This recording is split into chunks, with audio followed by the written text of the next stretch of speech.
Assalamualaikum warahmatullahi wabarakatuh. Saya Renuka Utari dari kelas 7 AKB 1 akan membahas mengenai aksi korporasi. Apa sih yang dimaksud dengan aksi korporasi itu? Aksi korporasi adalah tindakan strategis yang dilakukan oleh perusahaan yang secara signifikan dapat mempengaruhi harga dan jumlah efek, baik itu obligasi atau saham yang dikeluarkan oleh perusahaan. Nah, ada beberapa jenis dari aksi korporasi, antara lain yaitu right issue, waran, stock split dan reverse stock split, terus dividen, shares buyback, obligasi konversi dan obligasi tukar, callable bonds, dan aktivitas merger dan akuisisi. Jenis dari aksi korporasi yang pertama itu adalah right issue.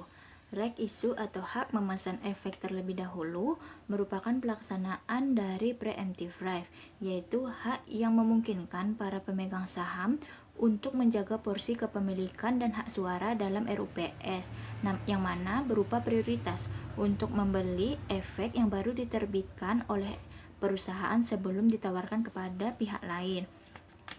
Tujuan dilakukannya right issue itu ada 3.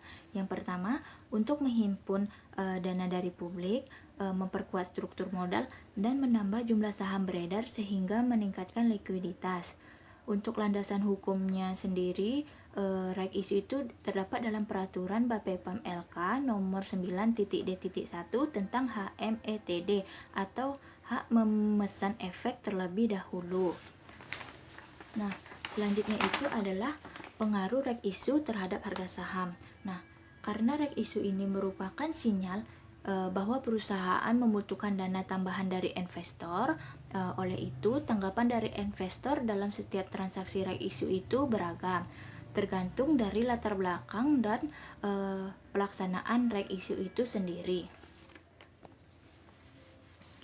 Jenis dari aksi korporasi yang kedua yaitu waran. Nah, waran adalah efek yang diterbitkan oleh suatu perusahaan yang memberi hak kepada pemegang waran untuk memesan saham dari perusahaan tersebut pada harga tertentu untuk jangka waktu 6 bulan atau lebih sejak diterbitkannya waran tersebut. Nah, waran ini diterbitkan sebagai sweetener dalam penawaran umum, karena waran adalah opsi bagi investor untuk membeli saham perusahaan dengan harga yang telah ditetapkan. Jenis dari aksi korporasi yang ketiga itu adalah stock split dan reverse stock split. Nah, stock split adalah pemecahan nominal saham menjadi saham dengan nominal yang lebih kecil dengan rasio tertentu. Misalnya itu, satu unit saham dengan nominal Rp1.000 dipecah menjadi 2 unit saham dengan nominal Rp500. Sedangkan reverse stock split adalah kebalikan dari stock split, yaitu penggabungan beberapa saham menjadi saham dengan nominal yang lebih besar dengan rasio tertentu. Nah, stock split dan reverse stock split ini mengubah jumlah saham yang beredar namun tidak mengubah struktur permodalan dan nilai kapitalisasi pasar. Penggunaan rasio tertentu dapat membuat saham outload atau di luar kelipatan 100. Selanjutnya, jenis dari aksi korporasi yang keempat itu adalah dividen. Nah, dividen adalah pembagian laba kepada pemegang saham. Menurut Undang-Undang PT Nomor 40/2007, dividen hanya dapat dibagikan oleh perusahaan dengan saldo laba positif. Nah, ada berbagai bentuk dividen, yaitu yang pertama dividen tunai, yang dimana dibagikan dalam bentuk tunai dan dikenakan pajak dividen. Yang kedua dividen saham, yang mana dibagikannya itu dalam bentuk saham yang berasal dari reklasifikasi laba ditahan menjadi modal di store. Yang ketiga itu adalah dividen properti, yang mana dibagikan dalam bentuk aset perusahaan selain tunai atau saham, misalnya itu aset aktiva tetap. Namun untuk dividen properti ini jarang dilakukan di perusahaan publik. Selanjutnya adalah jenis dari aksi korporasi yang kelima, itu adalah shares buyback. Shares buyback adalah pembelian kembali saham yang berada di pasar oleh perusahaan penerbit. Nah, kebijakan ini dilakukan untuk salah satu cara perusahaan untuk mendistribusikan kas yang dimiliki oleh perusahaan kepada para pemegang saham selain dalam bentuk dividen. Ada beberapa alasan mengapa sharebacks ini dilakukan. Yang pertama, memberikan sinyal optimisme ke pasar, terutama saat pasar terjadi crash. Yang kedua, sebagai bentuk alternatif pembagian keuntungan kepada pemodal. Yang ketiga, untuk dibagikan kepada karyawan sebagai ESOP atau MSOP. Yang keempat itu adalah penghematan pembayaran dividen ke depan, yang mana saham yang dibeli kembali tidak mendapatkan hak dividen. Dan yang kelima itu adalah digunakan sebagai pengurangan modal. Nah, untuk regulasi sharebag itu tersendiri terdapat dalam Undang-Undang PT nomor 40/2007 dan Peraturan Bapepam LK nomor 11 titik B titik 2. Jenis dari aksi korporasi yang keenam itu adalah obligasi konversi dan obligasi tukar. Nah, di mana obligasi konversi itu memberikan hak kepada pemegang obligasi untuk mengkonversi obligasi menjadi saham dari perusahaan penerbit dengan rasio yang sudah ditentukan. Sedangkan obligasi tukar itu memberikan hak kepada pemegang obligasi untuk menukar obligasi menjadi sejumlah saham yang diterbitkan oleh perusahaan lain.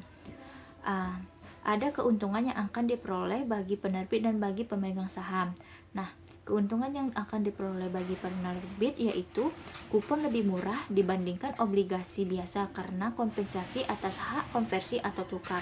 Yang kedua, tidak ada biaya penerbitan saham jika terjadi konversi.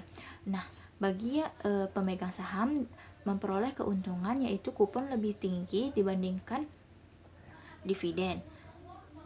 Yang kedua, proteksi penurunan nilai dibandingkan saham. Dan yang ketiga, kesempatan capital gain ketika investor menukar obligasi menjadi saham.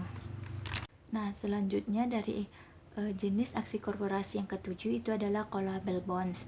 Nah, callable bonds adalah obligasi yang dapat dilunasi lebih awal atau call oleh penerbit obligasi sebelum masa jatuh tempo obligasi. Callable bonds ini merupakan hak kepada penerbit untuk membeli kembali obligasi pada harga tertentu. Nah, dan dalam periode tertentu. Umumnya harga yang digunakan itu harga premium atau di atas par sebagai kompensasi bagi pemegang obligasi yang menanggung resiko pelunasan dipercepat. Ada faktor-faktor yang mendorong penerbit untuk melaksanakan opsi callable bonds ini, yang antara lain yaitu terjadi penurunan suku bunga di pasar sehingga terdapat kesempatan refinancing dengan bunga lebih rendah. Yang kedua yaitu perusahaan memiliki kas yang cukup besar yang dapat berasal dari penerbitan saham, penjualan aset, atau anak perusahaan. Selanjutnya, jenis dari aksi korporasi yang terakhir adalah kombinasi bisnis. Nah, kombinasi bisnis yang pertama itu adalah merger atau penggabungan, yaitu penggabungan dua perusahaan menjadi satu, di mana perusahaan yang memerger tetap bertahan dan perusahaan yang dimerger akan berhenti beroperasi. Yang kedua, peleburan, yaitu bergabungnya dua atau lebih perusahaan menjadi atau membentuk suatu perusahaan yang baru, yang mana pemilikan harta dan kewajibannya itu dari seluruh perusahaan pembentuknya. Yang ketiga yaitu akuisisi atau pengambil alihan, yaitu adalah pembelian saham atau aset perusahaan sasaran akuisisi yang mengakibatkan beralihnya pengendalian atas perseroan tersebut. Dan yang terakhir adalah divestasi atau pemisahan, yaitu adalah pengalihan sebagian atau seluruh harta dan kewajiban perusahaan kepada pihak lain. Nah, alasan-alasan dilakukannya merger, akuisisi atau peleburan itu yaitu sinergi bisnis, keuangan, diversifikasi, memasuki segmen pasar yang baru, terus terdapat kecenderungan konsolidasi dalam satu industri, kewajiban regulasi, dan meningkatkan market share. Sedangkan untuk alasan dilakukannya divestasi yaitu adalah kewajiban regulasi dan disinergi bisnis, yaitu perbedaan kultur dua perusahaan yang tidak dapat disatukan. Sekian video dari saya. Apabila ada kesalahan mohon dimaafkan. Assalamualaikum warahmatullahi wabarakatuh.